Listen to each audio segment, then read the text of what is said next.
गीता महात्म्य की जो कथा है ये अलग अलग पुराण में आपको सुनने मिलता है, लेकिन श्रीमती राधा रानी गीता महात्म्य के बारे में बताती है। इसका वर्णन गर्ग संहिता में मिलता है। अगर आप गर्ग संहिता पढ़े हैं तो वहाँ पर 10 खंड है। उसी 10 खंड में चौथा खंड का नाम जो है माधुर्य खंड है। उसी खंड में चैप्टर 9वां है जिसका नाम है एकादशी व्रत का फल पाने वाले पूर्ण आत्माओं का परिचय। और ये परिचय कौन दे रहा है? स्वयं श्रीमती राधा रानी 20 उदाहरण देते हुए गोपियों को बताती है कि एकादशी व्रत करके कौन कौन पुण्य आत्माएं थे। और ये जो कन्वर्जेशन है श्रीमती राधा रानी और गोपियों का, ये कौन बता रहे हैं? नारद मुनि बता रहे हैं। नारद मुनि मिथिला नरेश, जो मिथिला के जो राजा है, उन्हें ये कथा सुना रहे हैं। तो नारद मुनि इस कथा को आगे बढ़ाते हुए कहते हैं कि हे राजन, गोपिया जो है श्रीमती राधा रानी से कहती है कि आप संपूर्ण शास्त्रों में, अर्थ ज्ञान में पारंगत है, आप सुंदरी है, आप विश्व भानु नंदिनी है, और आपकी वाणी जो है बृहस्पति मुनि के ही वाणी के अनुकरण है। कृपा करके हमें बताइए कि हे राधिके, एकादशी व्रत पहले किसने किए थे, और ये हमें विशेष रूप से बताइए। तो यहाँ पर गोपियां जो है प्रश्न कर रही है कि इस व्रत को पहले किसने किया था और इसके विशेष रूप से वो जानना चाहती है। तो यहाँ पर राधा रानी जो है 20 उदाहरण देती है। 1 नहीं, 2 नहीं, 3 नहीं, पूरे 20 उदाहरण इस चैप्टर 9 में बताती है। मैं आपको एक एक करके इसका उदाहरण देता हूँ। यहाँ पर राधा रानी जो सबसे पहले देवताओं ने अपने छिने गए राज्य की प्राप्ति और दैत्य के विनाश के लिए शेष एकादशी व्रत का अनुष्ठान किया था। ये हो गया पहला। दूसरा, राजा वैशंत ने पूर्व काल में यमलोक में पिता के उद्धार के लिए भी एकादशी व्रत किए थे। तीसरे, लुम्पक नाम का एक राज्य को उसके ही पाप के कारण अक्षमात ही उन्हें त्याग दिया था, और लुम्पक ने ही एकादशी व्रत किया और उसी के प्रभाव से अपना खोया हुआ राज्य को भी प्राप्त कर लिया।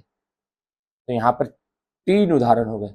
अब चौथा उदाहरण देती है श्रीमती राधा रानी, कहती है भद्रावती नगरी में मनु के वंशज, यानी मनु के जो अलग वंशज है वो, उनके बारे में यहाँ बता रही है। भद्रावती नगरी में मनु के वंशज जो है पुत्रहीन राजा केतुमान के संतानों के कहने से एकादशी व्रत का अनुष्ठान किया और वे पुनः पुत्र की प्राप्ति की। यानी कि उनके जो वंश में पुत्र नहीं था, इसके लिए एकादशी व्रत करके भी उन्होंने पुत्र को प्राप्त किया। पांचवा उदाहरण, एक ब्राह्मणी को देव पत्नियों ने एकादशी व्रत का पुण्य प्रदान किया, जिससे उस मानवी धन धान्य तथा स्वर्ग का सुख प्राप्त किया। यानी किसी ने पुण्य जो है दान करने के कारण उन्हें जो है धन दान की प्राप्ति हुई और वो स्वर्ग को चले गए।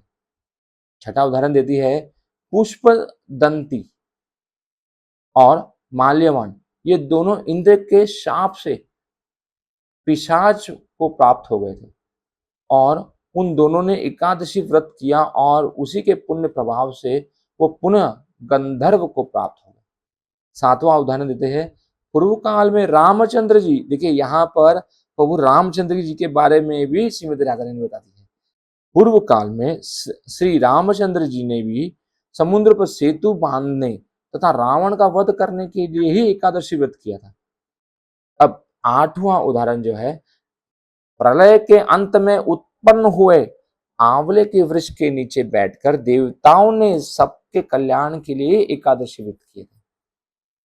फिर नौवां उदाहरण देती है, कहती है पिता की आज्ञा से मेधाविनी एकादशी व्रत किए, अप्सराओं के साथ संपर्क के दोष से मुक्त होकर निर्मल तेज से संपन्न हो गए। यानी यहाँ पे किसका दोष है वो भी समाप्त हो जाता है।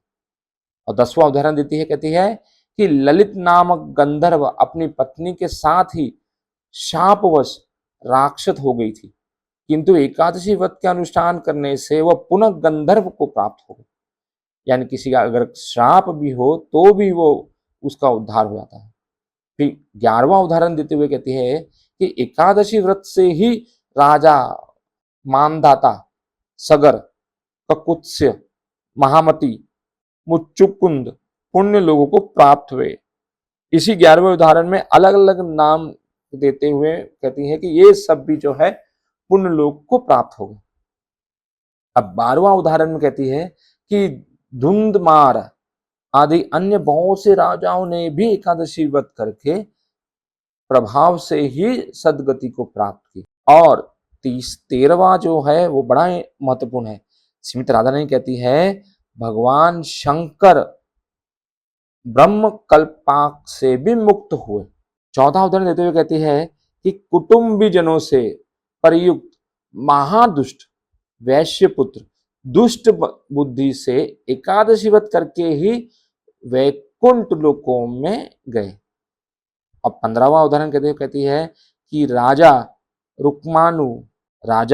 रुक्मानगद ने भी एकादशी व्रत किए थे और उसी के प्रभाव से मुंहभंडल का राज भोग कर वे वैकुंठ लोक में पधार गए। 16वां उदाहरण देते हुए माता कहती है कि राजा अम्बरीश ने भी एकादशी व्रत किया था, जिससे कहीं भी उन्हें ब्रह्मशाप उन्हें छू ना सका। 17वां उदाहरण देते हुए कहती है कि हेममाली नामक यक्ष कुबेर के शाप से कोढ़ी हो गया था, किंतु एकादशी व्रत का अनुष्ठान करके वह पुनः चंद्रमा के समान कांतिमान हो गया। 18वां उदाहरण देते हुए कहते हैं कि राजा महिजित ने भी एकादशी व्रत किए थे, जिसके प्रभाव से सुंदर पुत्र प्राप्त करके वे स्वयं भी वैकुंठ लोक में गए।